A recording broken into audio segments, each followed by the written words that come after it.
I guess we should get things started. I'm going to Vamos introduce. a comenzar. Voy a presentar a nuestro primer conferencista, el doctor Dan Gumbus. Él ingresó a la Facultad de la Universidad de Texas, MD Anderson, Centro de Cáncer, sección de oftalmología, el 2001, y trabaja como catedrático en jefe en la Facultad de Medicina Baylor y en la Universidad de Texas, en la división médica. El doctor Gumbus tiene intereses en investigación en oncología ocular y clínico también en manejo del retinoblastoma, uveomelanoma y malignidades intraoculares y conjuntivales, miembro de la Academia Americana de Oftalmología, Asociación Americana de Oncología Ocular y Sociedad Internacional de Oncología Ocular.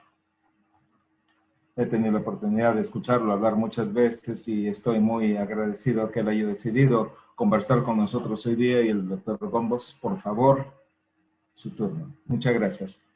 Muchas gracias por la oportunidad. Ustedes saben, este es un año que ha sido un reto para todos nosotros y siempre he dicho que son momentos difíciles, pero siempre constituyen oportunidades. Y una de las cosas que hemos visto, y felicito a la Sociedad Panamericana de Oncología Ocular, es haber establecido estas reuniones virtuales. Realmente es un aspecto muy positivo en una época muy difícil, lo que nos reúne y nos permite entonces evaluar diversos aspectos de nuestro campo, así como las tendencias en esta forma, que es la forma en la cual la sociedad lo visualiza.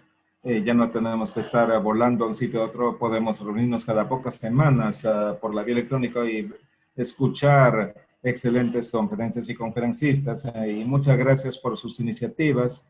En esto yo creo que ustedes son excelentes en una forma maravillosa y muchas gracias por la oportunidad para poder dirigirme a ustedes hoy día. Uno de los temas que tocaré, y es un área que siempre es un reto, no es una situación típica en el retinoblastoma, sino una situación difícil de los retos en el diagnóstico y donde podemos encontrar algunas perlas, si se quiere, y sobre todo cómo podemos tener algunos trucos en el manejo que nos ayuden a decidir si es que estamos enfrentando algo potencialmente letal o algo benigno. Entonces, mis conflictos de intereses, los más significativos, que estoy involucrado durante muchos años en el grupo de oncología de niños, el cual apoya estudios multicéntricos en retinoblastoma. Es nuestro reclutamiento de pacientes en todo el mundo, donde yo trabajo como vicepresidente de los protocolos, quienes me han pagado por gastos de viaje. También he sido consultor en cuanto al desarrollo de modelos terapéuticos, pero fuera de eso, nada que impacte en lo que tenga que mencionar hoy día. Entonces,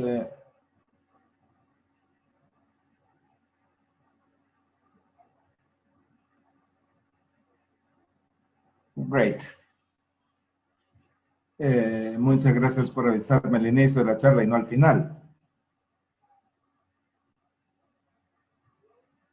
Siempre nos referimos al retinoblastoma como un cáncer particularmente curable, específicamente en Norteamérica y Europa Occidental. Sigue siendo esta una diapositiva muy relevante. Este es del grupo, del estudio más reciente del grupo de oncología en niñas buscando enfermedad extraocular. Y si pudiera resumir el estudio en 2 o 3 palabras clave, entonces el manejo y la tasa de salvataje, aún con enfermedad metastásica a distancia, y aquí estamos hablando de enfermedad en estadio 4A, la enfermedad que tiene metástasis a distancia, pero que no involucra al sistema nervioso central, entonces hemos mejorado significativamente la sobrevida. Y realmente es asombroso que podamos entonces tener sobrevida hasta 5 años que se aproximan al 80% con modalidades agresivas de tratamiento.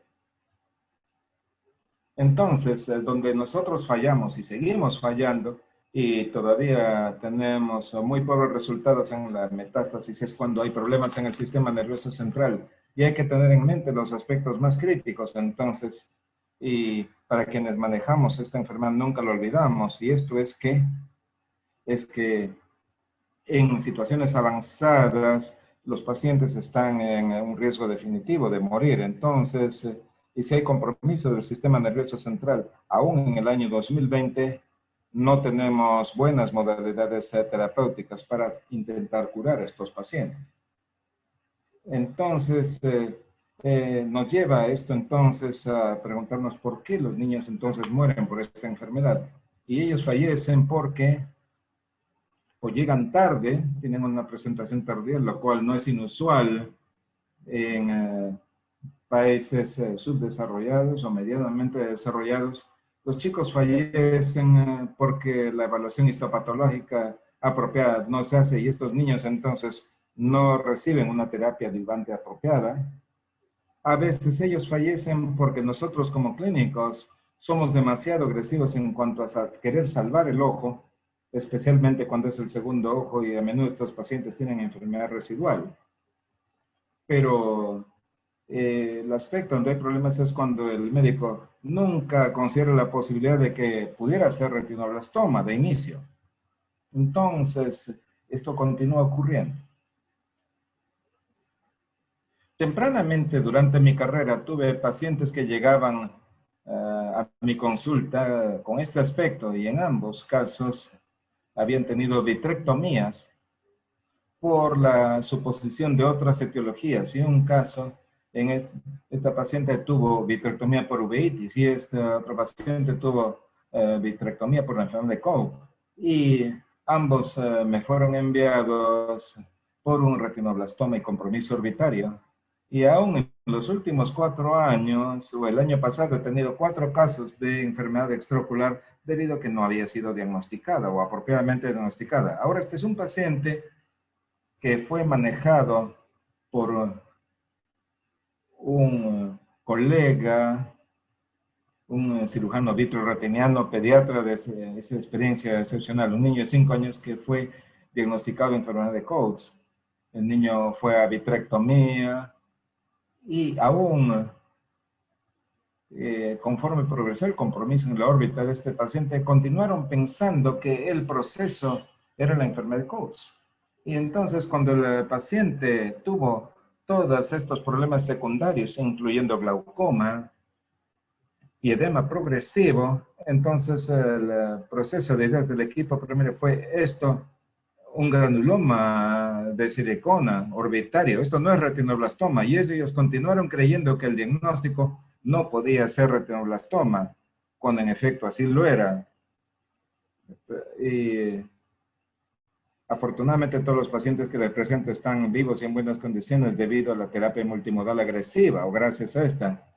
Pero muchas veces no habríamos tenido resultados exitosos de seguir con este tipo de ideas. Y hay que señalar que este no es un punto que no haya experimentado o que no hayamos experimentado. Personas que se les pasa el diagnóstico, personas experimentadas que saben lo que es un retinoblastoma. Pero los retos surgen en las presentaciones atípicas. Este es el 1% menos de retinoblastomas que no calzan en el modo normal, no tienen el aspecto de retinoblastoma como debiera ser o como se supone sería. Y entonces no pensamos en el retinoblastoma como que ocurra en un chico de 14 o 15 años de edad. Pero hace 2 años tuvimos un paciente que fue diagnosticado por más de 1 año con un granuloma tuberculoso debido a que el paciente tenía 14 años de edad, tenía una prueba de quantiferon gold positiva, uveitis, y todo el mundo asumió que se trataba de tuberculosis. Pero cuando, por cierto, era una presentación tardía de retinoblastoma, y para el momento que se hizo el diagnóstico, el paciente ya había tenido extensión en el sistema nervioso central. Entonces, la edad es un área en donde las personas necesitan ser cuidadosas debido a que nosotros pensamos en el retinoblastoma apropiadamente en edades 3, 4, 5 años. Entonces, nos choca un poco si ya vemos un paciente de 5 años con retinoblastoma, pero no se nos ocurre pensar que puede ocurrir en un chico de 12 o 13 años. Sin embargo, sí ocurre. Otra de donde muchas personas tienen dificultades, yo creo que es la situación con los otros casos que les he presentado, es que el clínico no ve una masa. Entonces, cuando no ven una masa, ellos automáticamente asumen que no puede ser un retinoblastoma. Por cierto, nosotros sabemos que ese no es el caso. Nosotros sabemos que el retinoblastoma, en algunas ocasiones hay formas que son todo un reto para diagnosticarlo porque no hay una masa presente. Y la otra situación que yo creo en que las personas se encuentran en un escenario difícil es cuando están buscando un diagnóstico diferente y no se abren a la idea de un diagnóstico diferente. Y yo encuentro fascinante cuántos de mis colegas estarían buscando un linfoma intraocular en un paciente que llega supuestamente por uveitis, un linfoma intraocular pediátrico. Jamás he visto un linfoma primario intraocular. He visto linfomas secundarias, pero esto es cuando se sabe que hay un linfoma de fondo. Y el otro escenario es cuando el clínico está convencido que es la enfermedad de Coats debido a la edad o la apariencia y nunca considera que tiene aspecto de otra cosa. Ahora, se nos ha enseñado también que el retinoblastoma se presenta con leucocoria. Les enseñamos a nuestros residentes todos los diagnósticos diferenciales que pueden asociarse con leucocoria. Y yo creo que en todos los escenarios es muy importante para nosotros siempre tener estos diagnósticos diferenciales intactos, particularmente debido a que puede haber una superposición, y hay superposición con la enfermedad de Coats. Otra área en la cual hay problemas es la toxocariasis, la uveitis posterior o las uveitis posteriores, y aún el hamartoma astrocítico como la esclerosis tuberosa. Entonces hay escenarios en los cuales el hamartoma astrocítico puede crecer rápidamente, y por cierto les enseñamos a las personas que no crece rápidamente, y reportes de casos en donde el vítreo está involucrado. Entonces estos son escenarios en donde es el aspecto atípico de estas presentaciones, en donde se pasa por alto la superposición de los diagnósticos, y les enseñamos a nuestros residentes acerca de todos estos diagnósticos diferenciales. Entonces, ¿cuáles son algunas de las perlas que nos pueden ayudar entonces con el retinoblastoma y con médicos tratantes a estar lejos de los problemas y ayudar a orientarnos? He tratado de enumerar acá 5 o 6 áreas clave que trato de utilizar en mi práctica de manera tal que no me meten problemas. Y las enumero como color, vasos sanguíneos, ecografía, angiografía, la magnitud de la uveitis, la vitritis y la humildad, que yo creo que es beneficiosa para todos los médicos.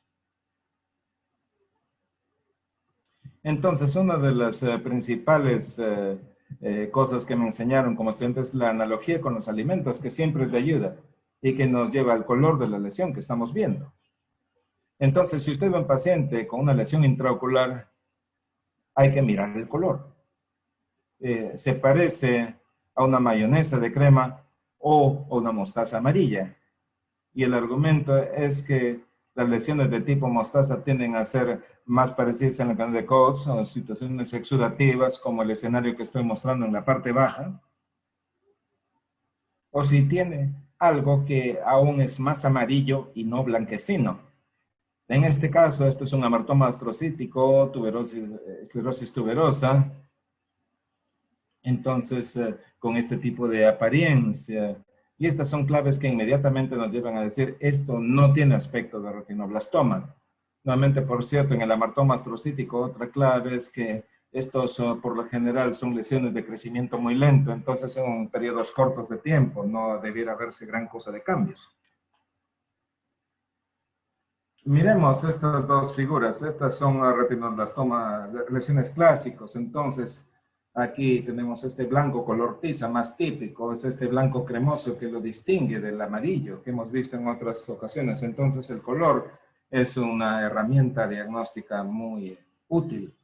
Otra cosa a la cual mirar son los vasos sanguíneos. Y aquí tengo dos figuras.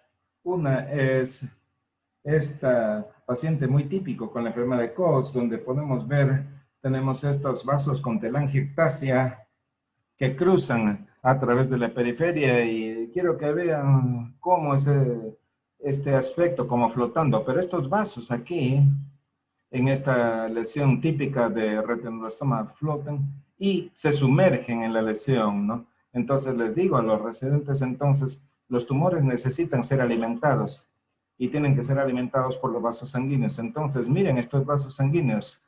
Pueden ver aquí la tortuosidad en el retinoblastoma o en la enfermedad de Coats. Pero, ¿qué hacen estos vasos sanguíneos? Se mantienen en la parte alta, flotan o les gusta sumergirse y alimentar al tumor. Ahora, la ecografía es una de estas áreas en donde nos puede guiar en el camino y hay que pensar con mucho cuidado al respecto. Y les digo a mis residentes, si ustedes ven calcificaciones en un ojo, en un niño pequeño, eso es retinoblastoma hasta que se demuestre lo contrario. Y esto es cierto, pero aún la ecografía puede a veces desviarlo a usted, mandarlo al camino erróneo. Usted puede ver que el colesterol semeja al calcio en un paciente con una enfermedad muy densa de Cox. A veces podemos ver granulomas también, que también tienen calcificaciones. Y lo que trato de hacer es bajar la ganancia al máximo posible y ver si es que encuentro estas sombras orbitarias típicas, que es lo más típico de las calcificaciones. Y debemos tener un poco de... hay que tomar esto con un grano de cal. Bien, las calcificaciones son muy importantes, pero no es absoluto. Y la falta de calcificación no descarta la presencia de retinoblastoma para nada. Entonces, si usted puede tener retinoblastoma sin calcio, entonces hay que tener eso en mente, particularmente en la forma difusa infiltrante donde no hay masas y que no corresponde a calcificación.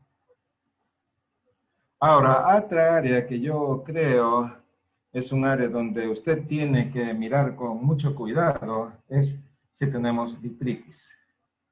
No todas las vitritis son iguales.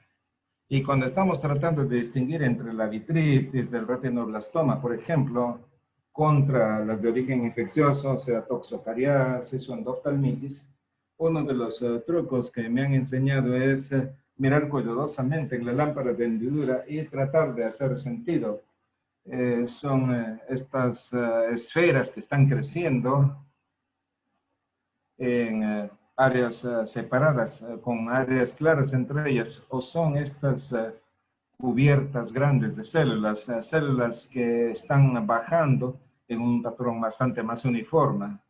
Cuando el primero es más probable que corresponda a malignidad y el segundo es más probable que sea infeccioso. Entonces, yo diría, nuevamente hay una superposición entre estas dos formas y veo este desarrollo de estas esferas y empiezo a pensar más en malignidad. Y trato de mirar entre estas dos áreas y ver estas áreas grandes y si es que hay zonas claras o no. Y podemos ver esto con una lámpara de hendidura. Ahora bien, siempre soy cauteloso con la radiología, ya que los radiólogos tienen una tendencia a darles muchos nombres a las cosas y puede ser posiblemente esto, quizás, y usted no puede basarse por entero en la neuroradiología, pero tengo que decirle, si usted trabaja en un centro de retinoblastoma y tiene un radiólogo en particular que trabaja mucho con retinoblastoma, ellos son muy buenos en las características, sea una tomografía histórica como la que muestra acá, una resonancia como preferimos hacer ahora. Si usted puede tener una muy alta resolución, hay que pensar entonces en el estudio de resonancia magnética como un magneto muy intenso, de gran intensidad, y el neuroradiólogo trabaja y encuentra siempre datos de ayuda, ¿no? Tiene que ser alguien que trabaje mucho en el retinoblastoma, que nos va a dar las características típicas de la señal y nos va a ayudar. Y recuerden que si usted no está seguro, entonces usted puede buscar otras características en los estudios por imágenes, la resonancia, la tomografía, como el compromiso de la pineal, por ejemplo, que no estaría involucrada por, a no ser por una malignidad, y las causas infecciosas que no se verían muy diferentes de una lesión neoplástica. Entonces hay que tomar todo con un grano de sal, pero un radiólogo experimentado y bueno es crucial. Ahora, yo no hago angiografía en todos los pacientes que veo.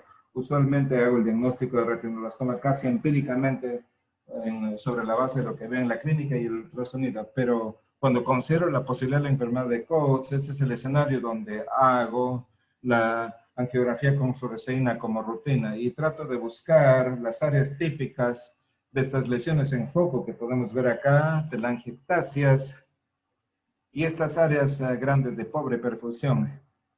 Y esto para mí es muy típico de la enfermedad de Coates. Realmente estas áreas grandes de ausencia de perfusión en oposición al retinoblastoma, en donde los vasos sanguíneos nuevamente están alimentando el tumor y lo que ve en vez de ello es este tumor que está captando todo el tinte y con esta gran cantidad de tinción. Entonces, para mí, es el angiograma el que nos ayuda en una forma consistente con la enfermedad de Coates. Pero yo realmente quiero señalar aquí este caso reciente que he tenido, en el cual nuevamente esto me lleva al último punto que voy a tocar en esta charla, y es la humildad. Este es un paciente que vi con un glaucoma neovascular y realmente pensé clínicamente que este paciente tenía la enfermedad de Coates. Ahora, esta es la patología, no tengo las imágenes clínicos, pero si miramos acá donde estoy señalando, ustedes pueden ver qué tan amarillo tiene este aspecto clínico el ojo, qué tan amarillo es. Tiene una apariencia muy amarilla, la cual debo decir que sugiere más una exudación. Y yo quiero señalar acá, si es que miramos estos vasos sanguíneos justo por acá y acá, tienen aspecto como las telangiectasias clásicas de la enfermedad de Coates. Entonces yo realmente pensé que era más probable enfrentar la enfermedad de Coates en este paciente antes que retinoblastoma. Y en este caso salía el ojo porque la presión estaba elevada, pero una de las cosas que era muy significativa en este paciente es que había patología que lo comprometía. Entonces la idea era tratar de salvar el ojo, embarcarse en estos procedimientos de drenaje, y si seguíamos en esto íbamos a tener muchos problemas. Y esto es para demostrar entonces que hay una cantidad enorme de superposición. Aquí esto no son vasos sanguíneos típicos. Cuando tenemos isquemia, por ejemplo, podemos tener esta superposición con diferentes tipos de exudación, congestión vascular, y a menudo es un ojo necrótico, muy necrótico, que no va a ser un buen motivo de salvataje con retinoblastoma. Y este paciente requirió al final quimioterapia adyuvante. Entonces yo quiero poner esta lista acá desde el punto de vista de la humildad. Entonces estos son los casos atípicos donde le decimos a los residentes que usted debe pensar menos en retinoblastoma. Pero en cada uno de estos casos que les estoy mostrando, he tenido un paciente que, por cierto, sí tuvo retinoblastoma. El paciente de mayor edad con retinoblastoma, que he tenido de 14 años de edad, ahora tiene enfermedad metastásica, fue mal diagnosticado como granuloma tuberculoso. La falta de calcificación a menudo es confundida, diagnosticada erróneamente como enfermedad de Coates, ya que no se vio el calcio, no se vio la masa. Y nuevamente el color amarillo. Les enseñamos a los residentes amarillo, usualmente no es retinoblastoma. Es una gran herramienta, pero hay que ser humilde. Como el caso que les acabo de mostrar, puede superponerse, especialmente si hay mucha necrosis en el ojo. En un paciente de 2 años que tiene uveitis que responde a esteroides. Y por cierto, este paciente tuvo infiltrado difuso de retinoblastoma y la uveitis respondió debido a que el paciente tenía áreas focales de isquemia y dolor. Que la falta de una masa discreta no lo engañe.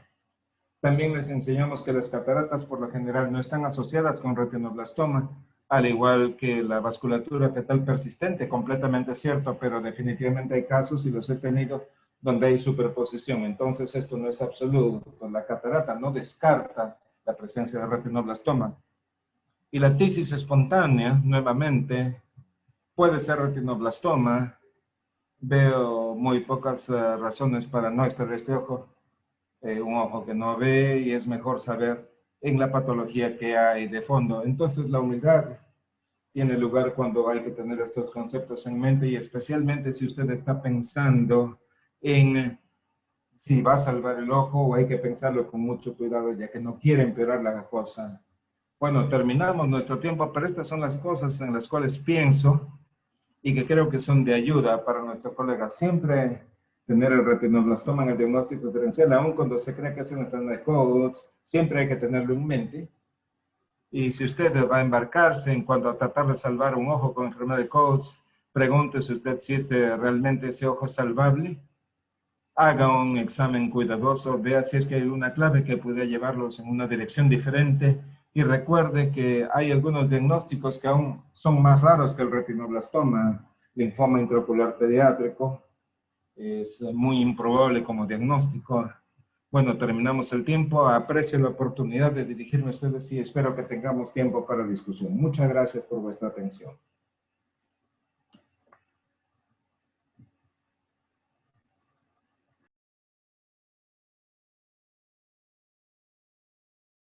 Presenters at the very end. So I will let Dr. Calejo. Muchas gracias por la excelente charla. Las preguntas al final. Por favor, doctora, presente a nuestro siguiente conferencista, doctor Ruben Belfort. Es la cuarta generación de oftalmólogos en la clínica Belfort, profesor asociado de oftalmología en la Universidad Federal de Sao Paulo, Escuela Paulista de Medicina. Tiene un doctorado y postdoctorado en oftalmología.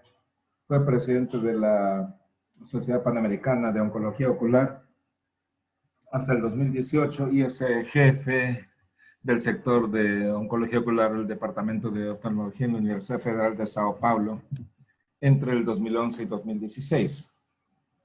Áreas de intereses, oncología ocular, tumores malignos y los cambios oculares en la quimioterapia o después de la quimioterapia y la radioterapia. Entonces, he conocido a Rubens por muy largo tiempo y estoy muy contenta de presentarlo para esta charla. Rubens. Muchas gracias, doctora Callejo. Es bueno ver a mis amigos aún con vida en Houston, eso es bueno. Entonces, thanks a lot.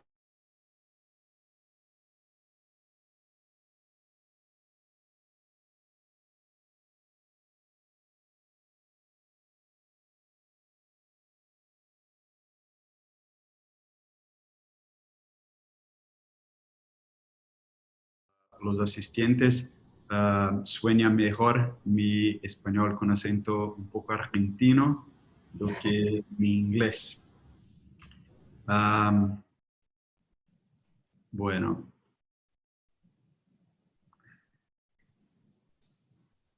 Entonces, Dan just presented an amazing talk on retinoblastoma. Dan ha presentado una charla excelente sobre retinoblastoma, le agradezco, pero trato de centrarme ahora en una charla con un tema diferente.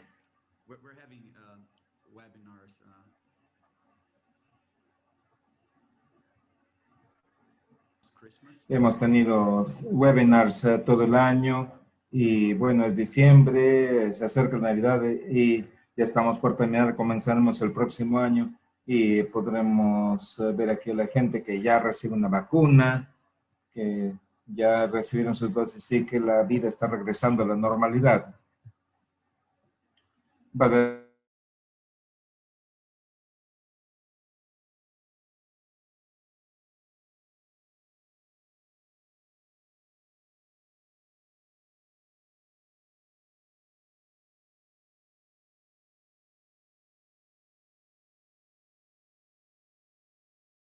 Sonia, creo, en una situación mucho más afortunada, pero en un sistema a veces más semejante que nosotros en América Latina, porque tiene un sistema público donde todos tienen derecho a la asistencia de salud. Este sería el sistema ideal en Latinoamérica. En Brasil es el sistema teórico, pero en práctica sabemos que muchos pacientes tienen mucha dificultad de acceso. Entonces, me gustaría hablar un poco de esto como un ejercicio intelectual y no tomaré los 25 minutos para que tengamos tiempo de hablar al final. Entonces, empiezo mi charla con un agradecimiento, porque hace muchos años la Panamericana de Oncología Ocular estaba un poco, poco activa.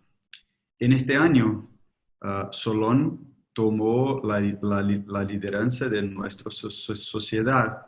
Tenía un montón de planes, pero con el virus todo ha cambiado. Pero creo que la sociedad como la Fénix, renació, ¿no?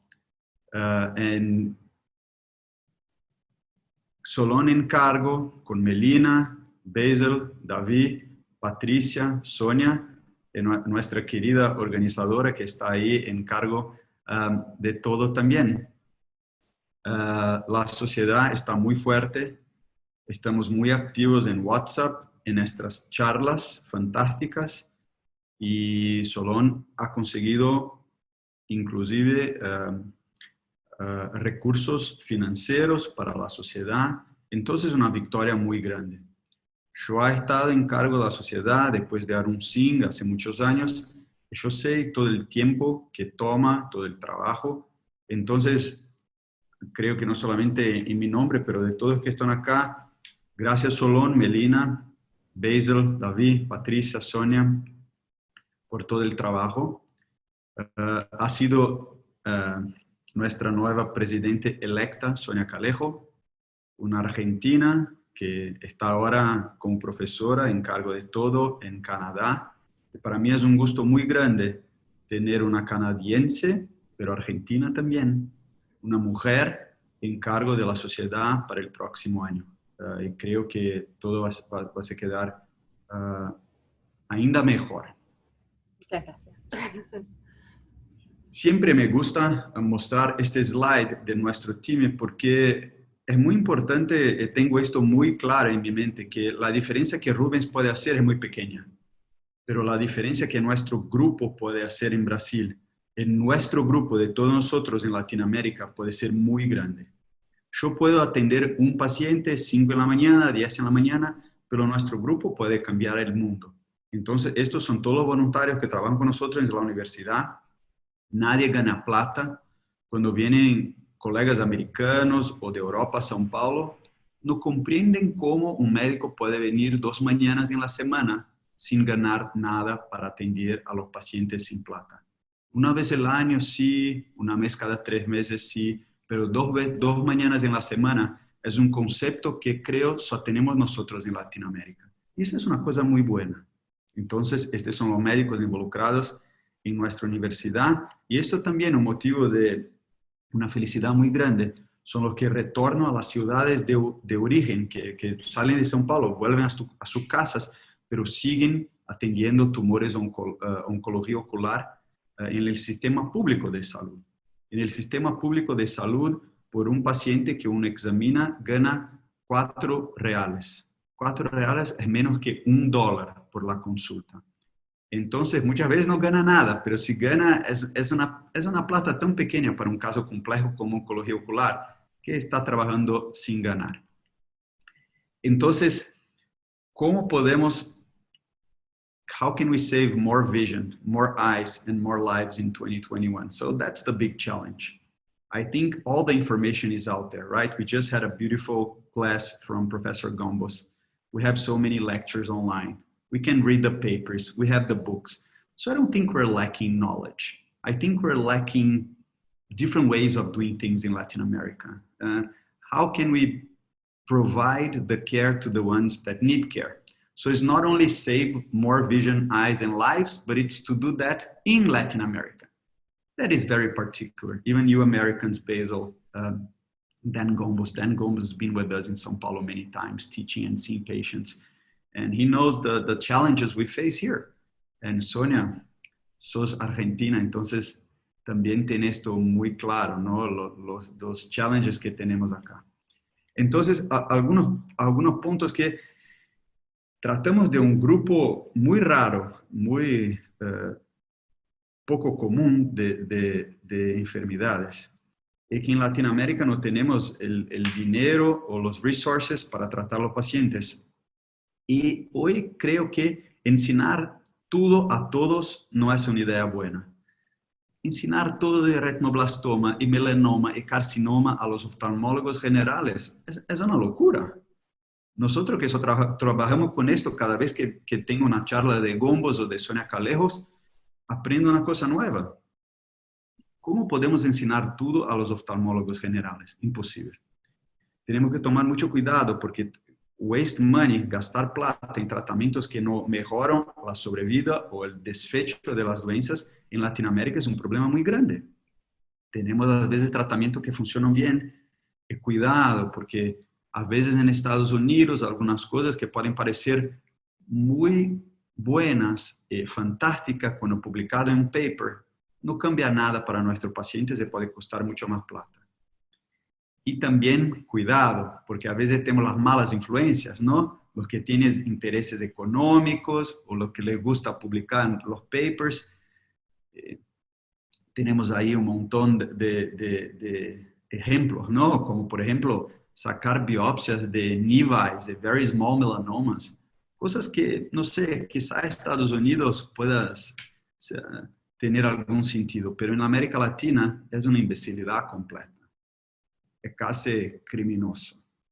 Y también la manera antigua de hacer las cosas, y ahora necesitamos mudarse, ¿no? Si ya necesitábamos mudar antes de la pandemia, ahora necesitamos pensar todo de nuevo. Entonces, algunas de nuestras ideas aprendemos cada semana. Algunas ustedes ya conocen bien, pero imagina si pudiésemos ayudar al oftalmólogo general todas las veces que tiene un caso sospecho de oncología ocular. Ese sería el ideal, ¿no?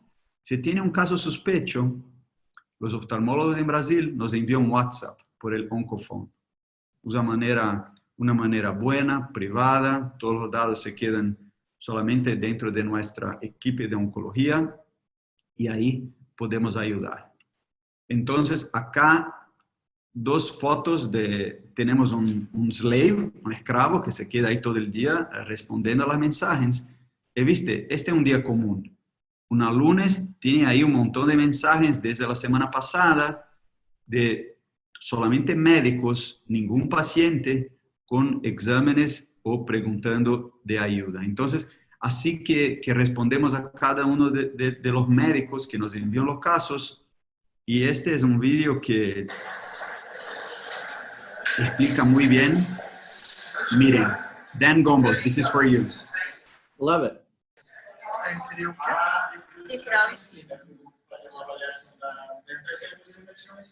Love it.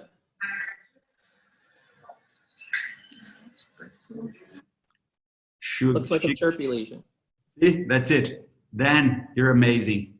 That's why I love you. Chirpy. That's it. Very simple. 2 minutes. No need for fancy equipment.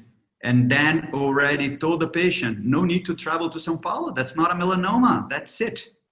Well, we tell the ophthalmologist, but that's it. And see, I just got this one today. And I just sent to Melina also.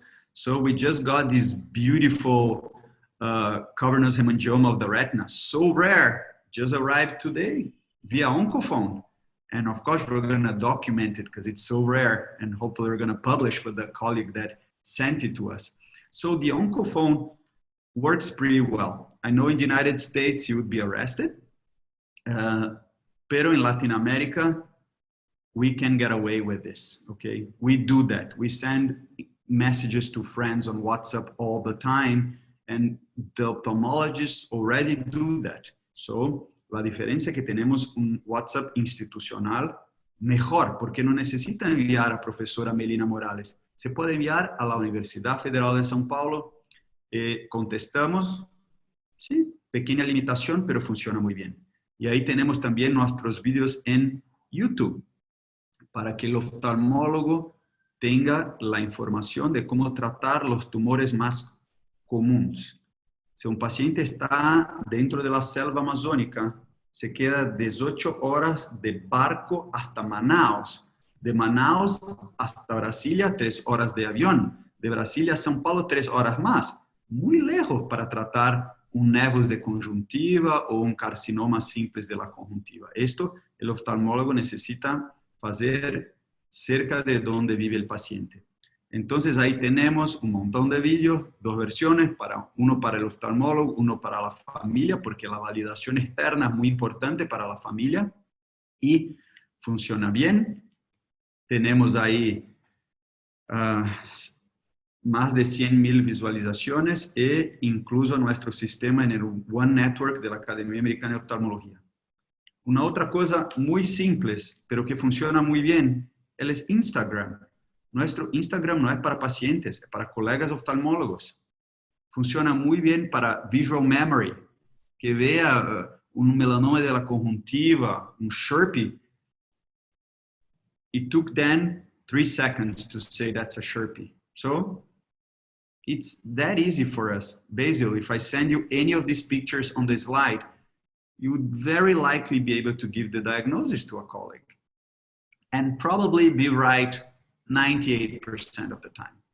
So I think that's the way we can make a difference in Latin America, to provide this service to the ophthalmologist. Of course, I want all the patients to come as private patients to my private office. But you know, that's not gonna happen. The patients cannot afford it. And we know that after coronavirus, the patients are waiting and they're coming next year with much more advanced disease.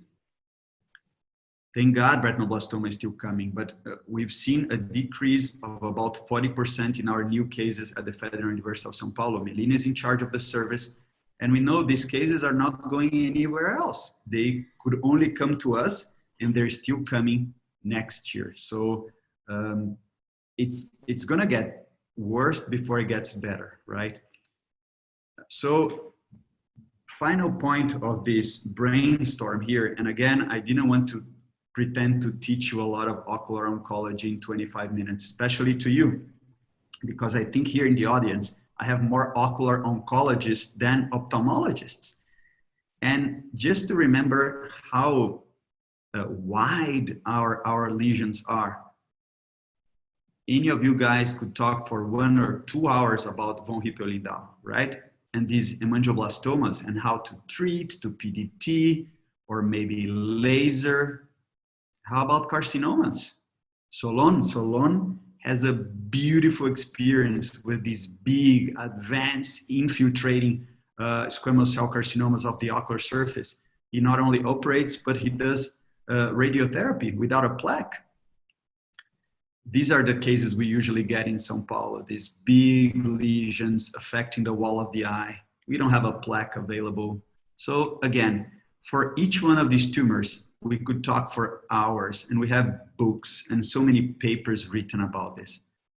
What do you use for the diagnosis? Do you use drops to treat? Are you using OCT?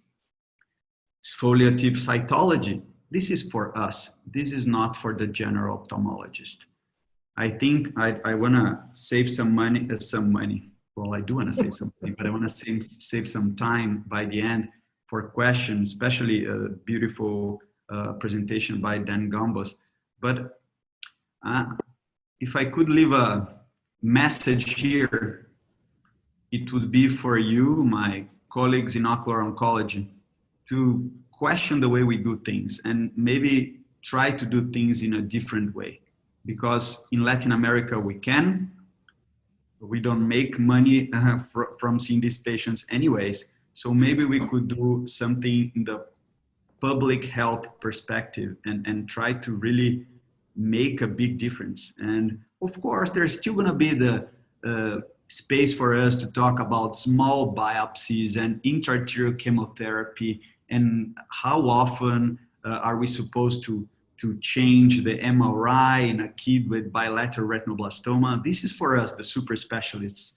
But again, I think in Latin America, we have to think about the big picture, the patients that are out there, don't have the money to come see us, and how to empower the general ophthalmologist to diagnose, treat if possible, and if not, establish this relationship to get the patient referred to us as soon as possible. Hopefully, next time I see you, I'll have a little Band-Aid here. After getting the vaccine, my father is so lucky that he did participate in the Oxford trial and was... Y fueron randomizados al grupo control. Esto realmente es una gran suerte. Y muchas gracias por la oportunidad. Felicitaciones a Solón y a su equipo por el excelente trabajo que han hecho. En nombre de la Sociedad de Oncología Ocular Sonia Callejo, usted tiene un año muy excitante con nosotros para innovar y hacer cosas diferentes y estamos muy orgullosos de trabajar con usted en la sociedad. Muchas gracias.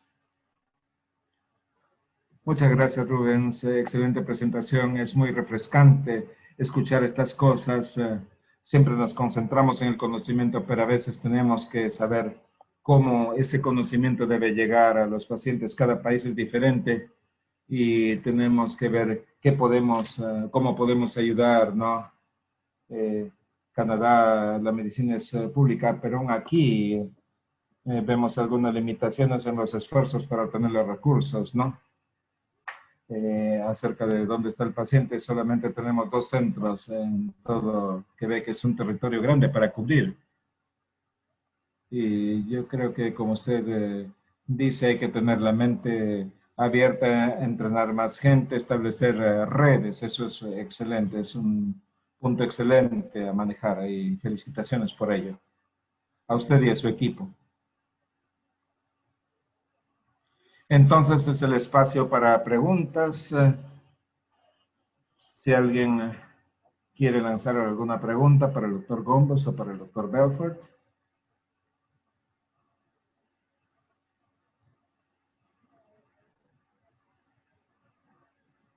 Quería hacer una pregunta al doctor Gombos.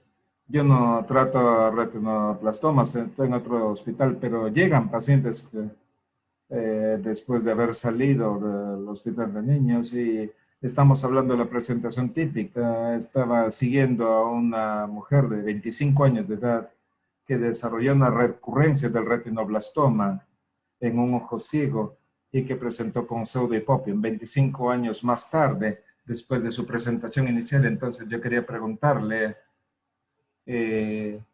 ¿hasta qué tiempo es la recurrencia de retinoblastoma en su práctica?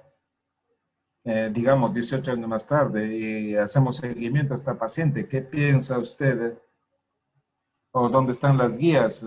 ¿Y qué guías hay que seguir después de cierta edad en estos pacientes, después de los 18 años, por ejemplo?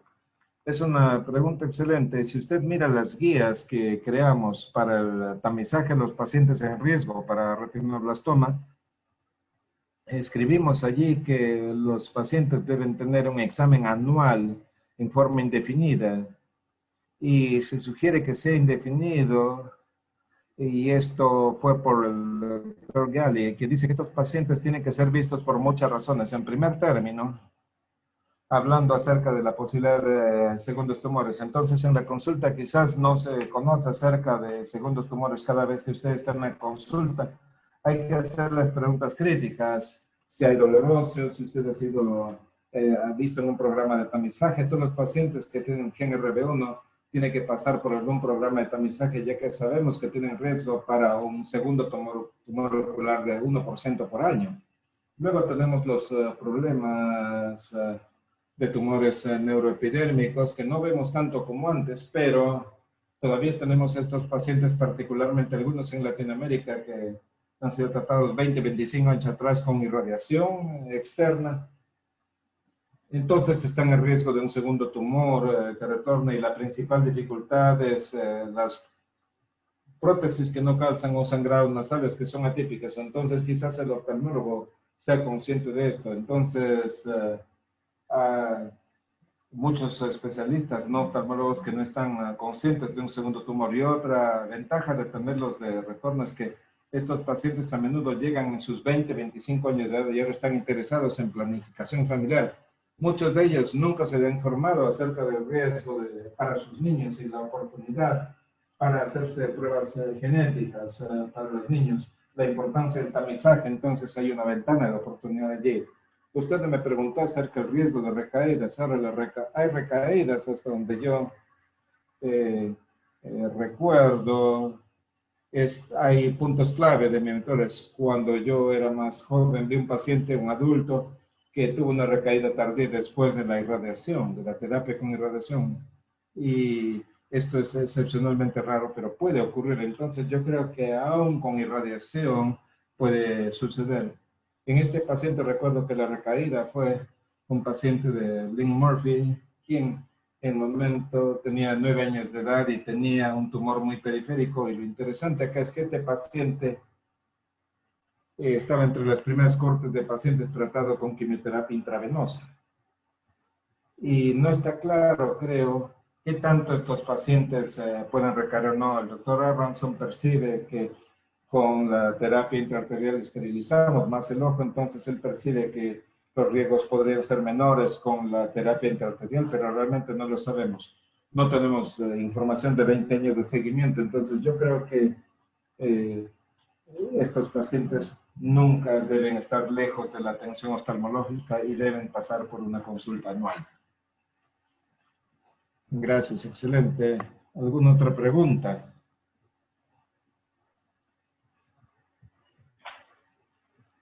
Yo iría de vuelta al punto que Rubens hizo acerca de estar listo para las recaídas tardías, porque he tenido una paciente que cuando estábamos en la cuarentena tuvo una neoplasia escamosa conjuntival muy mala y resumiendo no pudimos atenderla porque estábamos en cuarentena durante 4 a 6 semanas. En el momento que la paciente llega de retorno, ya había tenido invasión orbitaria significativa y hasta el área de los senos. Entonces, he visto pacientes que están llegando a nosotros más tardíamente.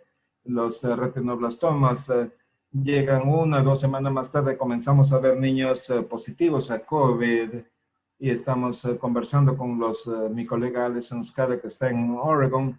Ella puso una placa en un paciente con melanoma. Yo lo reevalúo al paciente y el paciente es positivo para COVID y hay que sacarle la placa. Entonces hay que operar a un paciente con COVID positivo y he tenido que operar a niños con COVID positivo. Entonces, esta es la nueva normalidad.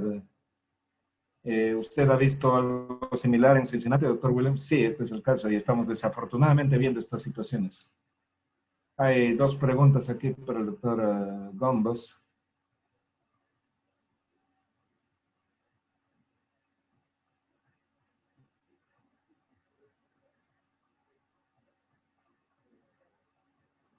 Doctor Gombos, ¿qué estadísticas tiene usted acerca del retinoblastoma fuera de los ojos, particularmente en los pacientes que tienen retinoblastoma y después de años tienen retinoblastoma que invade el hueso? Entonces, yo creo que afortunadamente, sé cuál fue el caso en Norteamérica, nosotros tenemos un número limitado de pacientes que tienen enfermedad extraocular, entonces puede ser 1 a 2%. Entonces, lo crítico es que hay buena histopatología si usted hace nucleación del ojo. Yo creo que hay algo que aún en Norteamérica nosotros encontramos retos con esto. Si vemos el estudio del grupo de oncología en niñas, tenemos la patología ocular y mucho de la patología era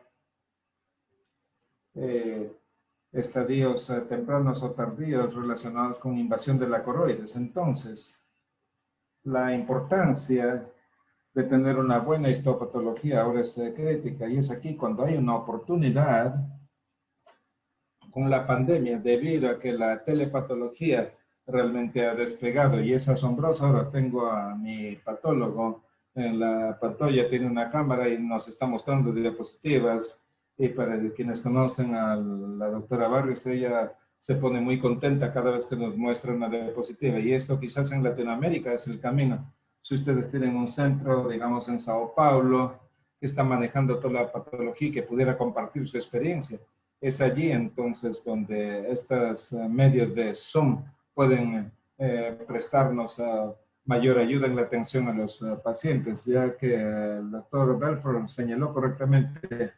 Hay cosas que pueden hacer los oftalmólogos generales. Cuando vamos a temas especializados, la histopatología del retinoblastoma, esto tiene que ser para el especialista, tiene que ser alguien que realmente sepa lo que está haciendo y apropiadamente, ¿no?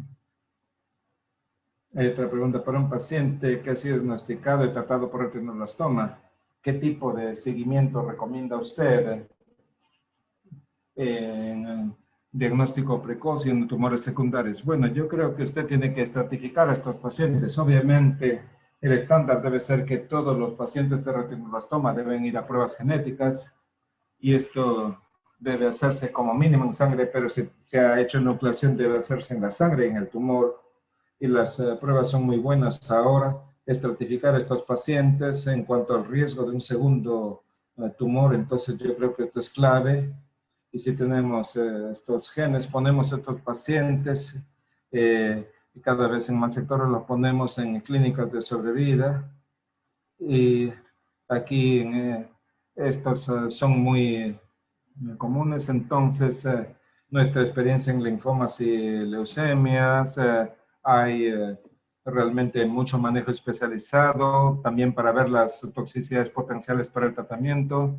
Por ejemplo, si hay quimioterapia intravenosa, riesgo de sordera, segundo tumor ocular, otra situación complicada, y la idea es tener los mejores abordajes para tamizaje, hacer resonancias. No las hacemos necesariamente como rutina, tenemos un beneficio limitado en algunas de estas instancias. Con DRAFEL lo hacemos como rutina, la búsqueda de tumores neuroepidérmicos, pero eso ya no es tan útil. Entonces la idea es que si hay un segundo tumor no ocular, esto puede progresar conforme avance la edad, puede haber relación hasta con cáncer endometrial y cáncer de pulmón y con melanomas. No solamente son los sarcomas de tejido óseo blandos lo que nos debe preocupar. Y yo creo nuevamente que hay cosas nuevas con la terapia intraarterial. Sabemos que con la radiación que le hemos dado 3 o 4 años atrás, predispone a estos niños a tumores inducidos por radiación. Y realmente no sabemos acerca de la fluoroscopía asociada con la terapia intraarterial y qué sucede. Pero hay radiación de todos modos. Y hay niños que están recibiendo 5, 6, 7 tratamientos intraarteriales. Entonces yo creo que todos los que respaldan estos tratamientos tienen que ser muy cuidadosos. Doctor Belfort, preguntando acerca de cómo señaló la situación en Brasil. ¿Usted tiene buenos recursos o sugerencias para las personas de otros países en Latinoamérica para programas similares, o si hay otros programas similares en otros países similar a lo que usted tiene ya en el Oncophone? Yo creo que informalmente sí hay personas que mandan consultas en uno y otro sentido, y esto es asombroso, ¿no? Esto siempre ha ocurrido, simplemente entonces trabajamos en esto. Entonces esto se está manejando en esta manera, pero como nosotros como parte de la Universidad Federal de Sao Paulo, como entidad, es más fácil, la gente se siente mejor de mandar un mensaje a la institución y no a una persona, ¿no? Entonces, si usted envía a la institución, no siente que no va a molestar, ¿no? Entonces, la idea es promover el acceso fácil. Yo creo que las personas están haciendo esto de manera informal, pero a veces hay que hacerlo más amigable, y a través de la universidad podemos entonces promocionar, ya que no es la consulta privada del doctor Morales, no es el MD Anderson, es la Universidad Federal de Sao Paulo. Entonces es una entidad sin fines de lucro, una entidad pública, y hace las cosas más fáciles. Es simplemente una idea para tratar de ser más productivos y más eficientes.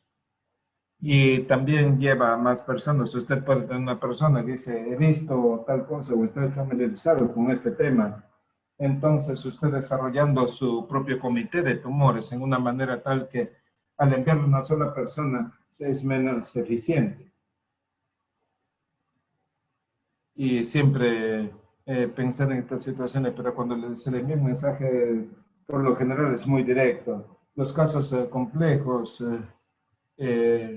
los veo igual que Melina y otros 20 colegas, y es como un tumor board, ¿no? Lo discutimos, mantenemos la información en privado del grupo, nunca publicamos ni enviamos nada de fuera, y luego vemos, esta es la situación, esta es nuestra sugerencia, esta es la forma en la cual seguiremos, y como se ha señalado, muy importante, empoderar a los oftalmólogos para tratar los casos menos complejos, digamos, los melanomas conjuntivales, retinoblastomas, todo lo que es más complicado o más difícil de manejar. Entonces, sugerimos entonces que envíen los casos a la institución grande donde podemos ayudarles. En este sentido, esto es muy bueno también, ya que en lugar del paciente que vaya a 25 centros antes de ir directamente al lugar especializado, les facilitamos realmente el acceso. There's another question with respect to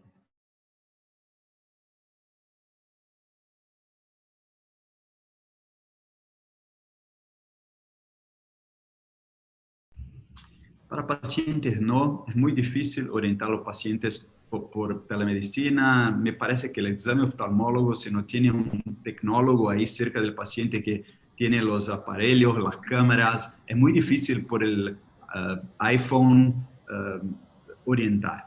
Y no, infelizmente no, después de nuestra sugerencia de tratamiento, siempre pedimos para que el colega nos diga qué pasó.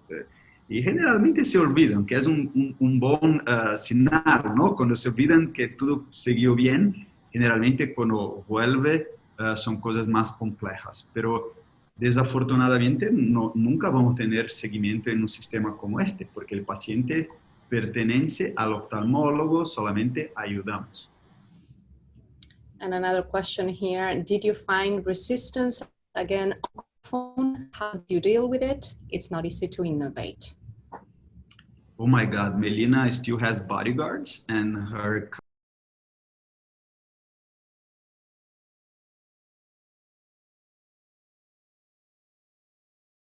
general ophthalmologist.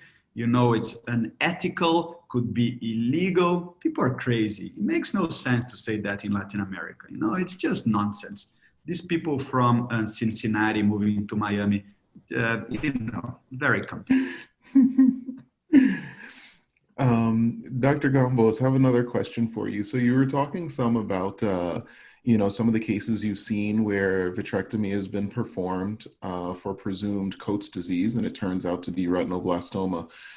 Do you have any guidelines or conversations or thoughts to share with pediatric retina specialists in these situations with advanced pediatric disease presumed to be Coates when people are going in for vitrectomies? Yeah, you know, I'm very fortunate. I have a pediatric vitreoretinal surgeon in town. His name's Manny Chain, and he's an exceptionally thoughtful and well-respected pediatric vitreoretinal person here. And he sends me every single case that he thinks is Coates disease before he does a procedure. Antes de hacer un procedimiento, y 99.9% de las veces estoy de acuerdo con él y su diagnóstico. Y bueno, hay que tener la suficiente humildad para reconocer la posibilidad de errores. Cuando era residente en California, San Francisco, nunca olvidé un caso que vi con John O'Brien, y el paciente al final le hicieron una biopsia y tenía un montón de macrófagos y todo el mundo dijo que era Coates y todos están equivocados. Entonces, yo creo que el punto con todo esto es que obviamente queremos salvar ojos cuando se pueda, y lo que es típico se ve típico, y hay que estar preparado para las cosas que son atípicas. Y en medio de la cirugía se ven cosas que se ven mal y se necesita parar. Y la segunda cosa más importante es no entrar en pánico. Lo que tenga allí, mándeselo al patólogo. Y luego cierre la esclerotomía. Y luego determine dónde estamos. Y lo último es que muchos años atrás, cuando tenía estos casos, hacíamos exenteración, pero la exenteración ya no es necesaria. Muchos de nuestros colegas en Latinoamérica y también en la India, donde esto se hace más frecuentemente, nos enseñaron que todavía podemos evitar la exenteración con la quimioterapia y las enucleaciones secundarias, y con buenos resultados cosméticos, los niños que llegan con enfermedad de Coates, con estas lesiones masivas. Y entonces se puede lograr ahora la cura. En tanto en cuanto no está en el sistema nervioso central, podemos curar a estos chicos, no hay que entrar en pánico. Pero usualmente lo que digo es que la mayor parte de los pediatras piensan que algo va mal y muchas veces aciertan, ¿no? Entonces, no hay que entrar en pánico. Es como cuando usted pierde la cápsula en medio de la cirugía de catarata. Lo peor que usted puede hacer es entrar en pánico. Lo mejor es manejar el vitro apropiadamente. Lo mismo acá, para el caso, mande un espécimen apropiado, cierre toda la sutura y luego veamos qué hacemos. Excelente, hace sentido. Entonces, el doctor Solón, para que diga si es que ya no hay otras preguntas. Ya, ahora sí, me habilitaron el micrófono. Muchas gracias al doctor Dan Gombos y al doctor Rubens Belfort por las excelentes charlas que ya nos tienen acostumbrados, me encantaron. Y muchas gracias por participar con entusiasmo en estos webinars de la PAOS. Por otro lado, quiero unirme al saludo de la elección de la doctora Sonia Callejo como la próxima presidenta de la Sociedad Panamericana de Oncología Ocular.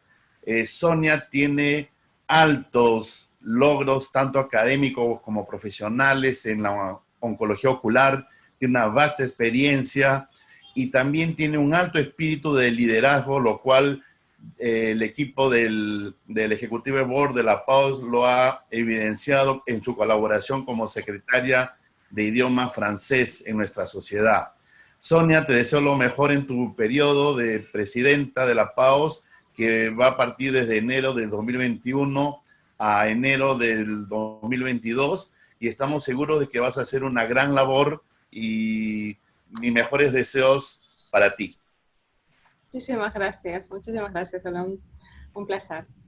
Con esta sesión, disculpen que le quiten la palabra a los moderadores, pero voy a hacer un pequeño paréntesis, invitando a todos, bueno, cerrando este año de webinars que ha sido muy activo, muy fructífero, con grandes invitados como los que hemos tenido el día de hoy.